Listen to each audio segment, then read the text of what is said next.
మండలి సభ్యులు మిత్రులు విఠల్ గారిని, శాసన సభ్యులు మిత్రులు వినోద్ గారిని, వెడమ బొజ్జు గారిని, అదేవిధంగా మాజీ మంత్రివర్యులు పెద్దలు ఇంద్రకరణ్ రెడ్డి గారిని, వేణుగోపాలాచారి గారిని, వివిధ కార్పొరేషన్లకు సంబంధించిన చైర్మన్లను, ప్రభుత్వ అధికారులను, ప్రాణ సమానులైన ఆదిలాబాద్కు సంబంధించిన మా మిత్రులందరూ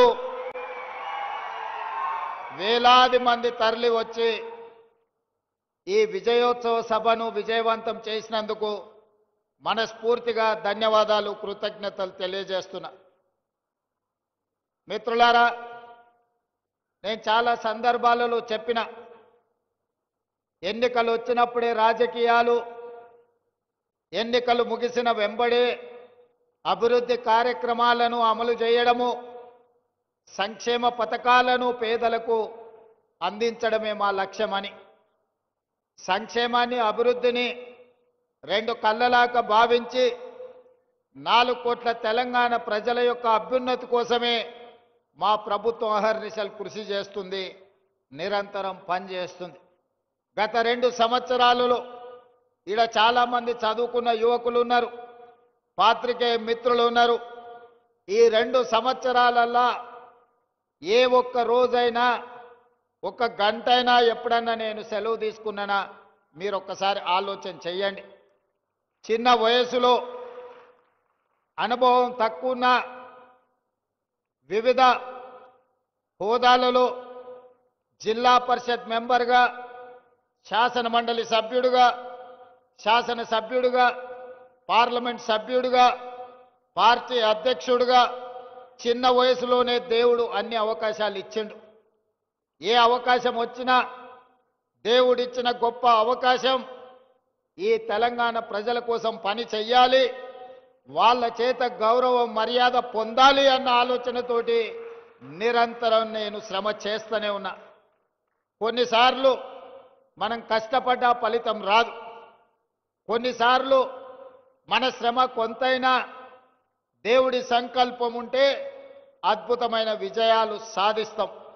ఈ వేదిక మీద నాకంటే గొప్ప అనుభవం ఉన్నవాళ్ళు, పరిపాలన తెలిసిన వాళ్ళు, వయసులో పెద్దవాళ్ళు ఉన్నా చిన్న వయసులోనే నాకు ఈ అవకాశం వచ్చింది అనంటే దేవుడి సంకల్పము, తెలంగాణ ప్రజల ఆశీర్వాదము 100% ఉండబట్టే ఈనాడు ఏ ఒడిదుడుకులు లేకుండా, ఎలాంటి ఆటంకాలు లేకుండా తెలంగాణ రాష్ట్రానికి 2 సంవత్సరాలు ముఖ్యమంత్రిగా పని పూర్తి చేసుకొని ఈనాడు మీ ముందుకు వచ్చి నిలబడి అత్యంత వెనుకబడిన ఆదిలాబాదు జిల్లా అభివృద్ధి కోసం ఈరోజు అభివృద్ధి పథకాలను ప్రారంభించుకోవడమే కాకుండా సంక్షేమ పథకాలను అమలు చేసుకోవాలని ఈనాడు ఈ సభ ఏర్పాటు చేసుకున్నాం.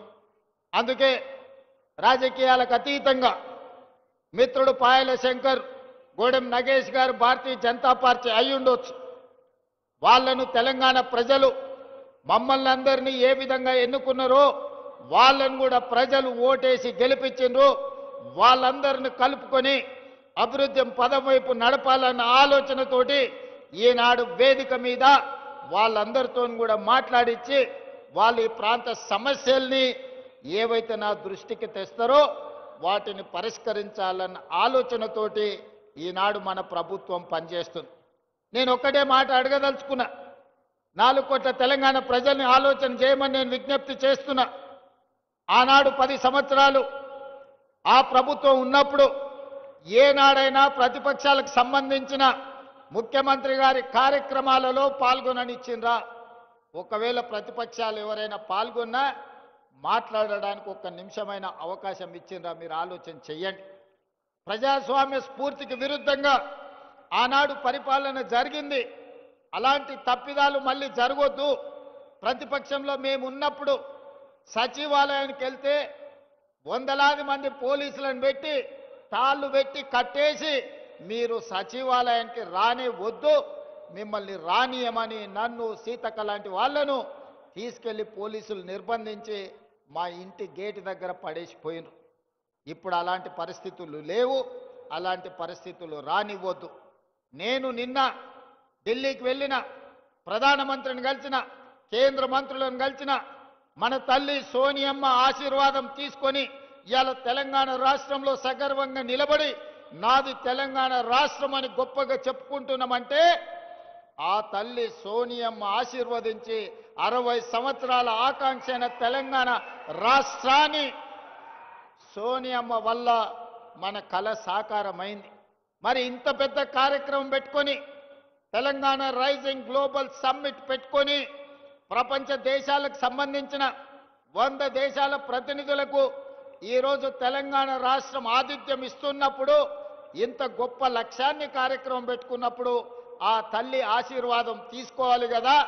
కన్న తల్లితో సమానమైన సోనియమ్మ ఆశీర్వాదం తీసుకొని ఈనాడు ఉక్కు సంకల్పంతో ఏ ఆకాంక్షల కోసం, ఏ అభివృద్ధి కోసం, ఏ సంక్షేమం కోసం సోనియా గాంధీ గారు తెలంగాణ రాష్ట్రం ఇచ్చిండ్రో ఆ తెలంగాణ రాష్ట్రాన్ని అభివృద్ధి పదం వైపు నడపడానికి, ఆ లక్ష్యం వైపు సాగడానికి సోనియమ్మ ఆశీర్వాదం తీసుకొని మల్లికార్జున్ ఖర్గే గారు, రాహుల్ గాంధీ గారు, ప్రియాంక గాంధీ గారిని కలిసి మా రాష్ట్రానికి రండి అని, అదేవిధంగా పీయూష్ గోయల్, నిర్మలా సీతారామన్ గారి నుంచి మొదలు పెడితే పెద్దలు నరేంద్ర మోడీ ప్రధానమంత్రి వరకు అందరినీ కలిసి ఆహ్వానించడం. ఇవాళ తెలంగాణ రాష్ట్రంలో 4 కోట్ల తెలంగాణ ప్రజలు పండుగ జరుపుకుంటున్నారు. సంక్షేమం, అభివృద్ధిని ముందుకు తీసుకె